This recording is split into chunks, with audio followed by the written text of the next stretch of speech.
Hello students, good morning. बच्चों, आज अपनी क्लास है वो एमीटर। एमीटर क्या होता है कि इलेक्ट्रिकल इक्विपमेंट है कि विद्युत इक्विपमेंट को आप हिंदी में कह सकते हो यंत्र है कि विद्युत का यंत्र है जिसकी सहायता से अपन विद्युत धारा ज्ञात कर सकते हैं। मतलब विद्युत धारा का मेजरमेंट एमीटर की सहायता से किया जा सकता है।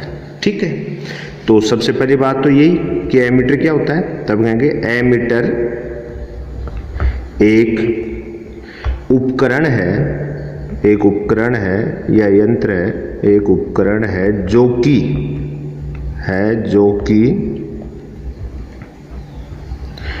विद्युत धारा जो कि किसी परिपथ में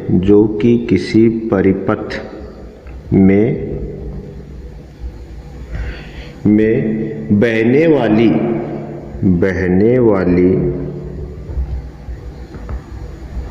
विद्युत धारा, किसी परिपथ में बहने वाली विद्युत धारा का मापन करता है। एमीटर एक उपकरण है जो किसी परिपथ में बहने वाली विद्युत धारा का मापन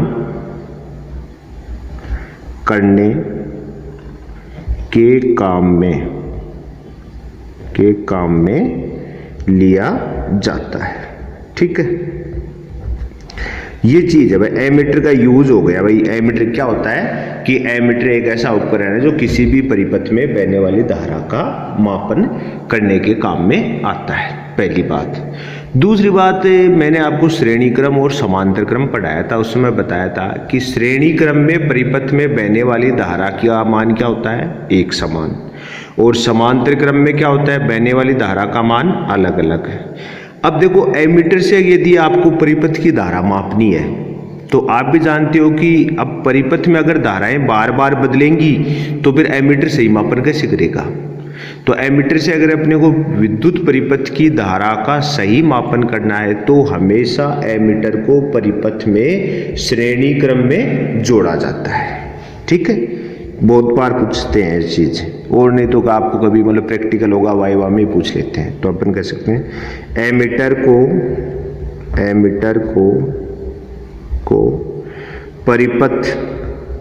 एमीटर को परिपथ में श्रेणी क्रम में जोड़ते हैं। एमीटर को परिपथ में किस में जोड़ते हैं, श्रेणी क्रम में जोड़ते हैं। क्योंकि श्रेणी क्रम में धारा का मान एक समान रहता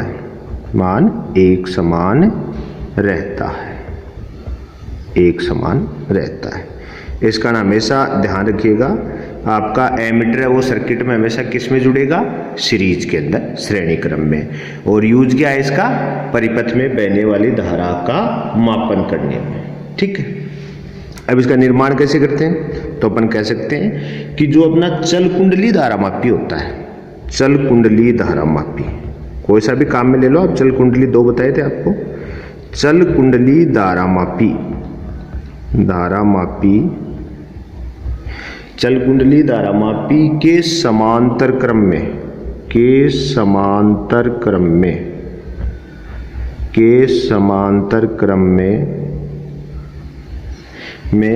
एक अल्प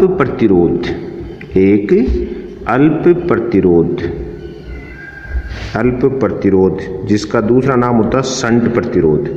अल्प प्रतिरोध को क्या बोलते हैं अपन, शंट। एक अल्प प्रतिरोध को जोड़कर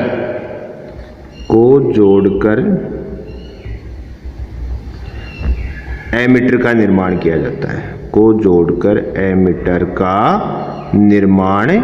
जाता है। ठीक है, निर्माण किया जाता है। अब देखो, ये चीज ध्यान रखनी है आपको भाई कि पहली बात तो जैसे इसका शंट प्रतिरोध नाम देते हैं, तो यहाँ पर शंट प्रतिरोध के अर्थ से अपन सोचते हैं कि बहुत ज़्यादा होगा ना, कि हकीकत में क्या होता है, एक अल्प प्रतिरोध का तार या अति चालक टाइप का कोई पदार्थ काम में लेते हैं, जिसका तार काम में लेते हैं, जिसको अपन क्या बोलते हैं, शंट। शंट का प्रतिरोध बहुत कम होता है। तो अपना जो चल कुंडली धारामापी है, जो कोई अपना जो है कोई गैल्वेनोमीटर है, उसके क्या कर रहे हैं, पैरेलल में एक अल्प प्रतिरोध जोड़ देंगे, जिसका दूसरा नाम क्या है, शंट प्रतिरोध। और अपन किसका निर्माण कर लेंगे, एमीटर का। जैसे देखो आप कैसे कि ये कोई शंट हो गया, इसको अपन शंट प्रतिरोध कह दिया, और ये किसके समांतर में जुड़ा हुआ है, गैल्वेनोमीटर। किसके जुड़ा हुआ है, गैल्वेनोमीटर। ये आपका गैल्वेनोमीटर है, इसके समांतर क्रम में आपने इस शंट को जोड़ दिया तो आप भी जानते हो कि ये क्या बन जाएगा, एक एमीटर। ये कॉम्बिनेशन क्या कहलाता है, एमीटर। आपने गैल्वेनोमीटर के समांतर क्रम में एक अल्प प्रतिरोध या शंट प्रतिरोध को जोड़कर किसका निर्माण कर दिया, एमीटर का।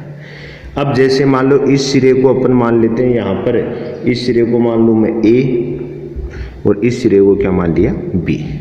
अब यहाँ से कोई परिपथ में कोई करंट आई आएगी, तो बताओ ए बिंदु है जो आपका ए पॉइंट है, वो जंक्शन पॉइंट हुआ कि नहीं हुआ, संधि बिंदु। संधि बिंदु किसको कहा था, कि जहाँ पर या तो धाराएं डिवाइड हो, करंट या तो डिवाइड हो या वापस आकर जुड़ती हो। तो बताओ यहाँ से करंट डिवाइड होने के ऑप्शन हो गए, एक तो इस तार में जा सकती है और एक इस तार में जा सकती है, ठीक है। तो इधर तो अपन ने कोई इसमें आने वाली करंट को तो मान लिया कोई IS, शंट में आने वाली करंट कौन सी आ गई, IS, और गैल्वेनोमीटर में जो करंट जा रही है उसको क्या मान लिया अपन, IG। तो आपका ए बिंदु है जो वो क्या है, जंक्शन पॉइंट हो गया, और जंक्शन पॉइंट पे आपने क्या किया, करंट का क्या हो गया, डिवाइडेशन, ठीक है। एक गैल्वेनोमीटर में तो IG धारा चलेगी और शंट में क्या आ गई, IS। अब देखो बी बिंदु है, ये भी आपका क्या है, जंक्शन पॉइंट है या संधि बिंदु, क्योंकि यहाँ पर देखो इधर से तो IG आएगी, इधर से IS आएगी, दोनों मिल जाएंगी और दोनों बाहर क्या आ जाएगी, वापस से I प्राप्त हो जाएगी, ठीक है। अब देखो शंट प्रतिरोध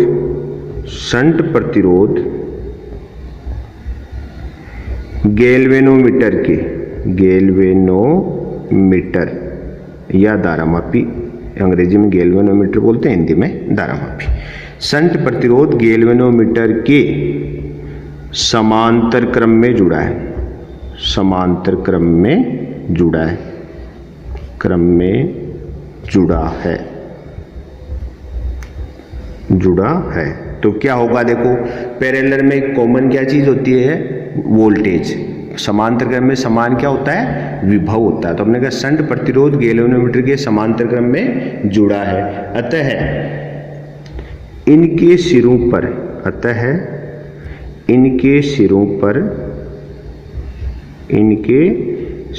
पर विभवांतर समान होगा, इनके सिरों पर विभवांतर समान होगा, ठीक है भाई। ये तो पैरेलल का आपको हमने बताया कि सीरीज में तो सेम क्या होता है, करंट, और पैरेलल में सेम क्या होता है, वोल्टेज। अब आपने देख दिया कि गैल्वेनोमीटर शंट दोनों क्या है, पैरेलल है। पैरेलल तो इनके टर्मिनल पर वोल्टेज क्या होगा, जो गैल्वेनोमीटर पर जितना वोल्टेज होगा उतना ही किस पे होगा, शंट पर होगा। तो अपन कह सकते हैं कि VS = VG, ठीक है। इसको इक्वेशन नंबर फर्स्ट देते हैं कि शंट पर वोल्टेज और गैल्वेनोमीटर पर वोल्टेज क्या है, बराबर है, ठीक है। अब देखो आप, अब अपन बात कर लें, अब कहते हैं VS कौन है, बताओगे, यहाँ पर लिख देता हूँ, VS शंट का विभवांतर,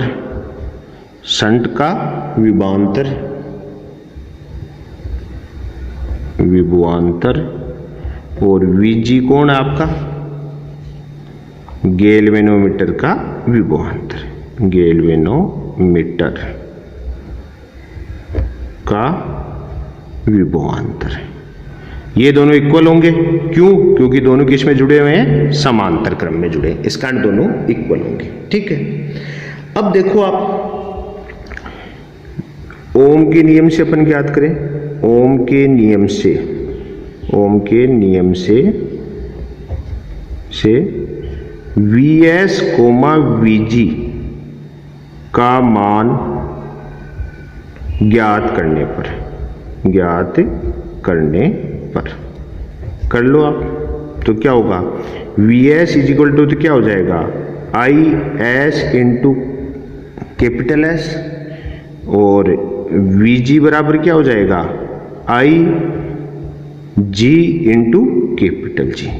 ठीक है, कौन सा नियम लगाया, V is equal to I into R. Ohm के नियम से अपने लगाया V is equal to I are.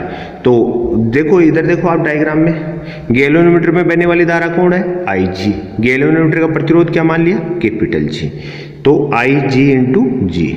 और इसमें देखो शंट में बहने वाली धारा कौन है, आई एस, और शंट का प्रतिरोध क्या मान रखा आपने, एस। तो ये आपके शंट का वोल्टेज आ गया। ठीक है, अपन बात कर सकते हैं V S comma V G का मान समीकरण एक में रखने पर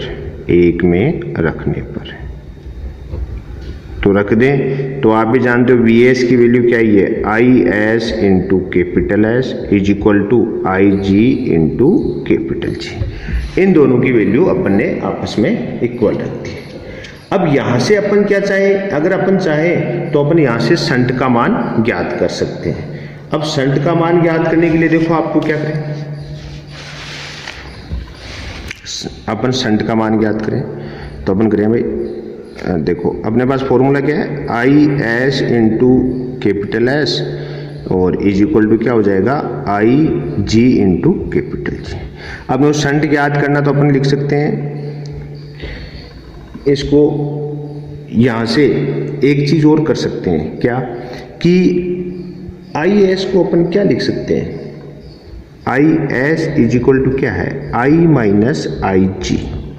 क्यों, क्योंकि टोटल करंट कौन थी, आई करंट कहाँ डिवाइड हुई, देखो ऐसे आई अपनी करंट, ये आपका पॉइंट ए था, तो इधर तो कौन था आपका एस और इधर कौन था जी, ऐसे तो हुआ ना। तो इधर तो कौन आई एस, इधर कौन आया आई जी। तो ये दोनों जब आ जाए तो यहां से देखो अपन क्या लिया, टोटल करंट कौन थी आई, तो अपन लिख सकते हैं क्या कि I S is equal to क्या है, आई माइनस आई जी। ऐसा भी तो हो सकता है ना, I S is equal to क्या है, आई में से आई जी जो घट जाएगी वो कितना बच गया, आई एस बच गया। तो उस कंडीशन में अगर अपन ऐसा लिख दें तो देखो रिजल्ट क्या आएगा, इसमें आप रख दें तो I minus I G into capital S is equal to I G into G. अब अपने ज्ञात करना है शंट, तो शंट का मान ज्ञात करने के लिए अपन क्या करते हैं, यहाँ से एस इज इक्वल टू अपन माने कि I G upon I minus I G into capital G. इस फॉर्मूले से अपने को गैल्वेनोमीटर को एमीटर बनाने के लिए कितने का शंट जोड़ना है वो यहाँ से क्लियर हो जाता है। तो अपन कह सकते हैं इस समीकरण से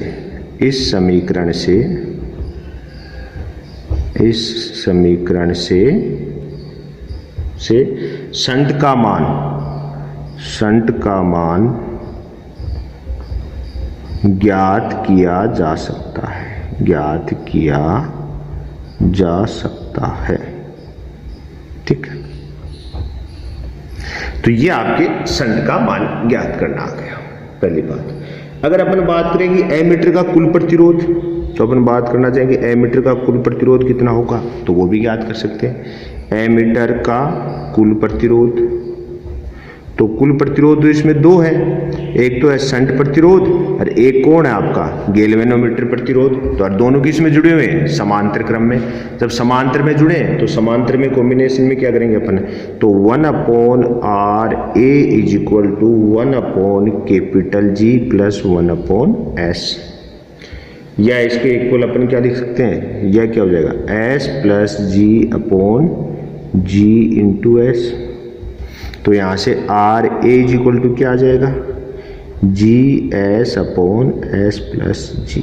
ये आपके टोटल एमीटर का प्रतिरोध आ गया, ठीक है। अब आप भी जानते हो कि ये जो है अपन जानते हैं कि एस मतलब कौन है, शंट प्रतिरोध।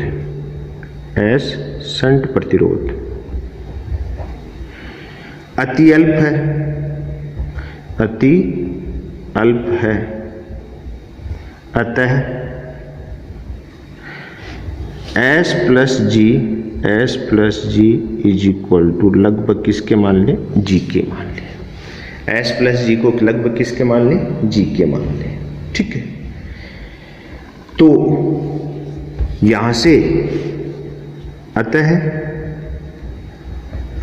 एमीटर का प्रतिरोध शंट प्रतिरोध के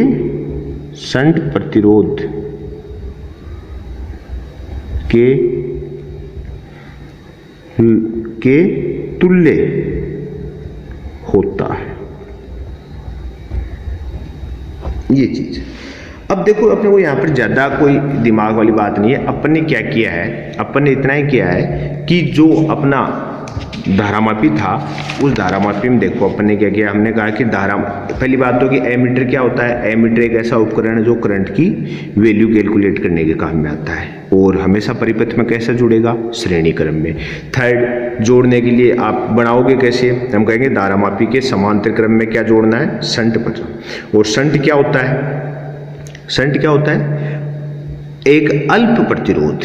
शंट क्या होता है, एक अल्प प्रतिरोध होता है। अल्प प्रतिरोध को गैल्वेनोमीटर के समांतर क्रम में जोड़ देते हैं और क्या बन जाता है, अपना एमीटर बन जाता है। फिर अपन ने क्या किया कि हमने कहा कि यहाँ से अगर शंट की वैल्यू ज्ञात करें तो आप भी जानते हो कि जी और एस दोनों क्या है, पैरेलल है, समांतर है, तो इन दोनों पर वोल्टेज की वैल्यू सेम रहेगी, तो हमने दोनों की वोल्टेज सेम रख दिया। अब अपन दोनों का वोल्टेज कैलकुलेट कर लेंगे किससे, ओम के नियम से। तो आई इंटू आर, तो I S into capital S plus V G is equal to I G into capital G. इन दोनों का इक्वेशन अपन फर्स्ट में रख देंगे। फर्स्ट में रख कर अपन क्या कर लेंगे, इससे अपन इसको रखने के बाद में अपन कर लेंगे इसका यहां से क्या प्राप्त कर लेंगे, शंट की वैल्यू। अब इसके पहले अपन क्या कर रहे हैं, इस आई एस करंट की चेंज करें। आई एस को हमने क्या लिख दिया, आई एस को अपना ऐसा लिख सकते हैं आई माइनस आई जी, क्योंकि आप देख रहे हो यहाँ पर टोटल करंट आई किस में डिवाइड हो रही है, गैल्वेनोमीटर की करंट में और शंट की करंट में। तो आप आई एस को आई माइनस आई जी भी लिख सकते हो। तो हमने आई एस को क्या लिख दिया, आई माइनस आई जी। यहाँ पर रखने के बाद में यहाँ से शंट की वैल्यू आ गई। अब ये फॉर्मूला का यूज क्या है कि आपको शंट की वैल्यू कैलकुलेट करनी हो, कितने का शंट जोड़ना अपने को, कितना अल्प प्रतिरोध जोड़ना है, तो आपका ये काम में आ जाएगा। ठीक है, अच्छा, एमीटर का कुल प्रतिरोध निकालोगे तो दोनों आपके गैल्वेनोमीटर और शंट किस में जुड़े हुए हैं, समांतर में, तो दोनों के प्रतिरोध किस में जोड़ दो, समांतर में। अब आप भी जानते हो कि आपका एस क्या है, बहुत छोटा है, बहुत अल्प है, तो बड़े मान में अगर बहुत छोटा जोड़ो तो उसका कोई खास इफेक्ट नहीं आता है। इस कारण इसको लगभग अपने किसके मान लिया, जी के मान लिया कि बराबर सा है। ठीक है, अतः एमीटर का प्रतिरोध किसके होगा, इक्वल आ जाता है, लगभग शंट के आ जाता है। ठीक है, एक चीज और आती है, कई बार पूछ लेते हैं आदर्श एमीटर का प्रतिरोध कितना होता है, तो अपन लिख सकते हैं आदर्श एमीटर का प्रतिरोध एग्जाम में भी पूछा हुआ है, आदर्श एमीटर का प्रतिरोध 0 होता है। भाई एमीटर का जितना कम प्रतिरोध होगा वो करंट का उतना ही एग्जैक्ट मान आपका कैलकुलेट करके दे देगा। इसका आदर्श एमीटर का प्रतिरोध कितना होता है, 0 होता है। ठीक है, तो ये आज अपना था एमीटर, मतलब इसको अपने यूं भी कह सकते हैं धारामापी का एमीटर में रूपांतरण है, galvanometer converted to in ammeter. ठीक है, तो ज्यादा कुछ नहीं है, एक छोटा सा पॉइंट है। पहला क्या कि धारामापी के समांतर क्रम में शंट प्रतिरोध जोड़कर एमीटर का निर्माण करते हैं। एमीटर धारा का मापन करता है और हमेशा परिपथ में श्रेणी क्रम में जुड़ेगा, और आदर्श एमीटर है उसका प्रतिरोध 0 होता है। ये इतनी 3-4 बातें तो आपको रहनी चाहिए, छोटे क्वेश्चन में बहुत कुछ आता है, और अगर आपसे शंट की वैल्यू कैलकुलेट कराए तो इजी तरीके से आप कर सकते हो। ठीक है, चलो आज की क्लास पे आपको मैं एक छोटा सा क्वेश्चन देता हूं, आप एक आंसर कमेंट के रूप में बताएं।